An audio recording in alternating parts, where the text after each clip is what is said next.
What's going on, everyone? Welcome back to the Scale News Update. If you're not familiar with the show, this is where we talk about the news topics that happened in the scale world of RC over the past week. If you enjoy the Scale News Update regularly, hit the like button now, and let's jump into this week's topics. First for this week, another new release from Scale Garage Systems. This is the K10 version of their dump bed on their site called the K10 Dumper. So just like the rest of theirs, it's a mix of laser cut and hand fabricated style that you can get this amazing working dump bed. They make this for a number of other vehicles specifically, but this one is made for that RC Fuel Drive K10 body, which in this package looks amazing.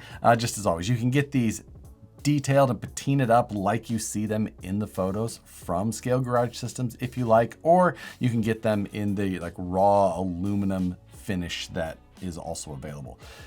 Lots of options. Even if you wanted, I think, just regular powder coat on there, I think you can do that as well. But absolutely worth taking a look. They've got other non-dump truck beds as well, just overland racks and flatbeds and all kinds of different things for a number of vehicles. So if you like that level of detail, it's definitely worth jumping over to the Scale Garage Systems website and seeing what they offer. The craftsmanship on these things is truly impressive to see. So go check that out. There'll be a link down in the description below, as well as links to most of this week's stories. Next, last week we had a tease from Team associated with an upcoming RC10. They didn't say it exactly, but we knew it was the case, and it is. But it's not like the regular RC10. It's the RC10 name they put on everything. This time, a rally platform. Now, it is a gold pan with white plastics. The body on it is a 959 looking setup. Tamiya had the Porsche 959 chassis in the past. It was kind of set up like this, and that hasn't been re-released in some time, or hasn't. I don't know if it's ever been re-released from Tamiya, but people who were a fan of that, wanted something like it, were singing the praises of this release in the comments. But then, of course, there was people critical of the white and gold still, which I maybe fall into that camp a little bit myself as well. If this was just a standard color with regular plastics, that would be fantastic. But nonetheless, I know you can dye plastic, but I don't want to dye plastic. Either way, this is, it's like, it's being said as a new platform, but I think from at least some of the comments, it's like an adaptation of the Apex 2 chassis parts put onto a metal tub chassis rather than the molded version that was available before. Not sure exactly the specs of that one versus another, since, the release topics were just basically what was available on the website. So if you like that 959 style and you're okay with gold and white plastics, then this is something a little bit different, which is nice to see. This is currently available for pre-order at $389. And speaking of new releases, tomorrow morning at 8 a.m. Pacific, if you're watching this before then, there will be a new release from Vanquish Products. If you're watching this after 8 a.m. Pacific, 11 a.m. Eastern, then it's already released. And I'll have a video out on that, as well as you'll see a number of videos across the platform. So depending on when or where you're watching this, go take a look. Also in that video that will come out for me at 8 a.m. today, there's also some information about the Breakthrough T1D fundraiser. This is the foundation that helps try and fund the research to curing type 1 diabetes, which is something that my nephew Emmett tackles every day as well. Every year we do the fundraiser for that. If you would like to contribute at all to Emmett's crew, the name of the team that they walk for, then you can find a link in the description below with that information. Nicole is the best aunt, and I try and do my part as well. Hobbywing is dropping a new version of the Fusion Pro. This is the Fusion Pro Elite. The nice thing about this, it is a 10th scale Fusion Pro system basically, but it's even shorter. This thing's coming in at 48.5 millimeters, which is 9.5 millimeters shorter than the standard Fusion Pro, which was a little bit shorter than the regular Fusion that was initially released. As an additional benefit, this is 2 to 4S capable for the first time in the 10th scale Fusion platform. This is a 50 amp system in here. I believe that the Fusion Pro that we were looking at before was the 35 amp, but I'd have to confirm that. Either way, it says that it has 5 selectable modes. It's got the constant speed mode. It has a normal mode, which is forward and reverse with brake. Then a normal mode that is forward reverse without constant speed. It has hybrid RPM matching and then hybrid normal mode. It doesn't specifically state what those modes exactly do from one to the other. The information on this came out about 1 hour before I was filming this, so I haven't got a chance to go in depth on this and look at pricing and all of that info. But it is cool to see that they are jumping up into the 4S range in the 10th scale side. They've had that on the 8th scale side for some time. Nice to see that kind of trickling down. Interested to see more information come out on this. The Fusion systems have obviously been super popular. Looking forward to more. And if you're looking for more as well, you can check out the channel membership, which you get more of this. You also get additional behind the scenes videos. You get to see videos early. And again, it helps support the channel a little bit extra. If you're interested in any of that, you'll find a link down in the description below. Appreciate all the members and anyone who watches any of the videos. This Wednesday, 6 p.m. Pacific, 9 p.m. Eastern, come join Matt and I for Livestream Takeover every week. Last week, we had a new guest on, and that was a good time. We'll continue to find some new guests. If you guys have suggestions on who you'd like to see on there, drop them in the comments below. But as always, you can count on it, 6 p.m. Pacific, 9 p.m. Eastern, every single Wednesday. And if you work for an RC company and like to see any of your products on the Scale News, shoot me an email to news@harleydesigns.com. Include a photo, a short description, and a link to where it can be or will be found on your website once it's available. Love to take a look at that and see if we can get it here in the Scale News. And new last week from Redcat, a new 1/6 scale crawler, but done quite a bit differently than the other 6 scales on the market. This is a full performance oriented build. It's a flat rail chassis rather than a super scale chassis, and it's got a kind of a minimalist body for the size of this vehicle on top of it. Great big shocks, lots of flex, lots of clearance. This thing is huge. The wheelbase on it very closely matches the SCX6. It's within a couple of tenths of an inch. The overall width, pretty similar, but it's about 3/4 of an inch narrower overall. So on the actual scale perspective of this thing, it is similar. It is going to be much more low profile, and it's about half the weight. An SCX6 is about 25 pounds, and this is 12.5 pounds. So, right at half the weight. A very different focus for this type of rig compared to something like the SCX6. Similar to the SCX6 though, it is expensive, but not quite as expensive. $799 is the price that this thing is listed at. It does also come as a brushless system. It's got an OEM version, like a stripped down version of the Fusion 8, that big brushless FOC capable unit inside. So it's gonna have lots of power, especially for something that is half the weight of the SCX6.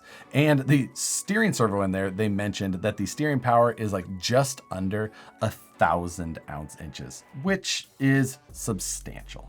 Now, couple of other little interesting details about this. We actually covered a rig that was very similar to this back in April or so. And that was a rig that had a different type of a buggy cage on top of it, and it was actually being sold by Yikong. Now, Redcat and Yikong worked together on this project. Initially, when those first spy test leak photos of the Yikong came out and we covered it, there was no information, no additional branding, no marketing speak that accompanied it. But now, if you go back and look, all of the Yikong listings for that vehicle, which looks significantly different than this one as far as outward appearance, but underneath seems to be pretty much the same.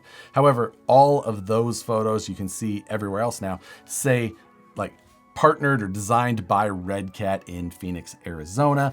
So there was a collaboration there. Yikong is a factory, they're overseas, so they're the ones producing the model for them, but obviously the design side was done by Redcat, as their branding states. Now, Redcat will be selling this version, the Vertex 6 with this body on it, here in North America, and Yikong will be selling the other version basically everywhere else, it seems. So a little bit of a different partnership than we have typically seen from most RC companies, but an interesting one nonetheless. This thing looks cool. It's straight axle, super beefy. It kind of reminds me back of like the early days of RC rock crawling when we were taking shaft driven big wheelbase trucks that were based on TXTs or X Factors back in the day and turning them into something like this. This is just a much more polished, much more high-end version of where a lot of this started back in the early 2000s. Next, speaking of partnerships, Traction Hobby and Primal RC are announcing this new 1/8 scale Ram 1500. Great big, again, 8 scale, but it's a big vehicle. And again, it's being co-branded with Primal RC. Now, the platform underneath is not new. It's the traction platform that we've seen for some time that's had a couple of different bodies on top of it. And we've seen the Ram body teased or, leaked on overseas sites for some time. It's just now finally getting put out there, and Primal RC's name is getting tagged onto it now at this point. It doesn't seem like Primal likely has much to do with design or anything like that.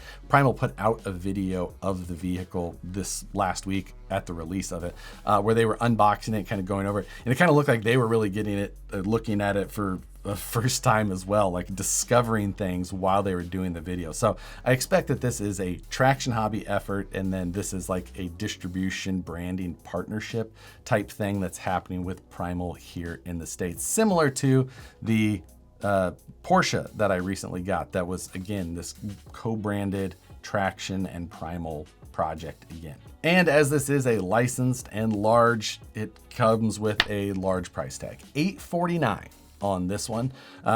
You can compare that to some of the previous traction vehicles, and it appears that this one is carrying a bit of a premium, but it does look good. It is labeled as a Ram 1500, even though it seems like there's a lot of Ram TRX cues in it, but I don't see TRX put anywhere on that. But that could be because the TRX, edition may be tied up in the hobby world by somebody else who uses the TRX very often on other RC vehicles.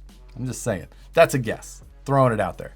Who knows for sure, but it looks cool overall. Massive. And this week, Carisma, they're dropping a new version of their rally platform. This is the M48S Hyundai i20N Rally 1 Hybrid 2024.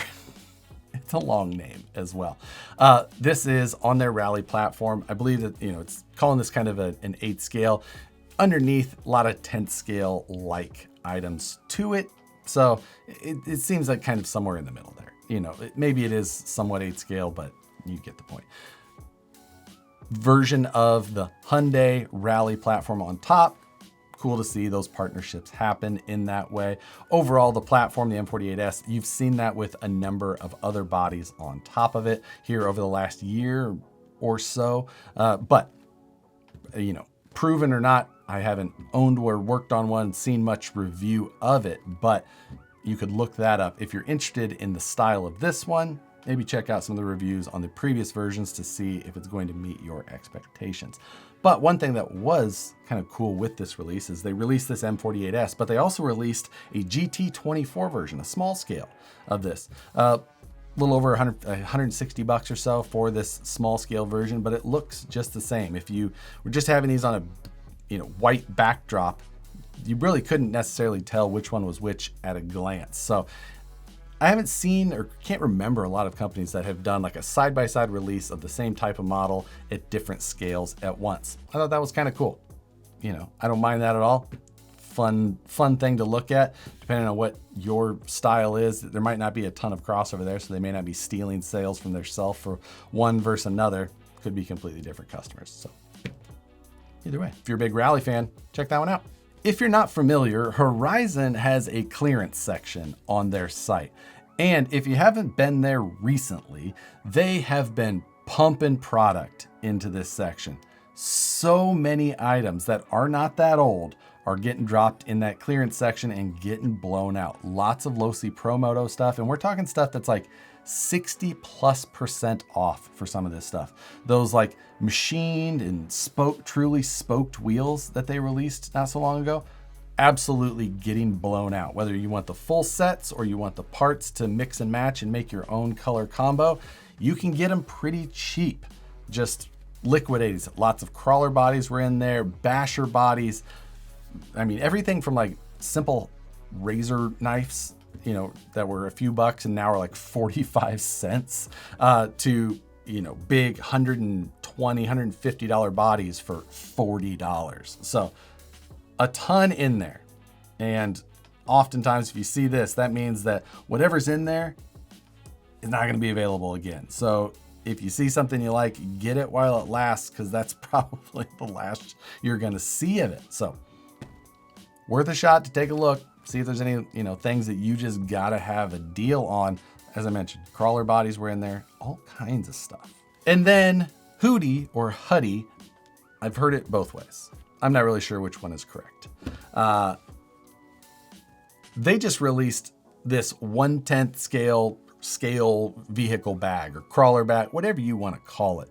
It's a bag made for hauling 10 scale vehicles like ours, which, you know, Hudy or Hudy, whatever. Mainly I see them around the race scene, maybe drifting as well. Super popular for their tool sets, all of those things. But this bag, I mean, you're not going to mistake it for you can clearly tell what brand this thing is. And it looks like it fits a pretty good sized car. I think they've got a Traxxas Defender inside there, which if you've seen one of those in person, that's a big vehicle in every dimension. So if it fits that, it's going to fit just about any of your 10 scales. I did notice this like Dakar style one down in this side here. I don't recognize that one immediately. I don't know if it's like a JD model or what, but it looks cool. If you know which one that one is, let me know, because I would be interested in seeing more details on it. But either way, if you need a bag, not gonna be cheap. The Hudy stuff, not cheap. This is made in Europe product. So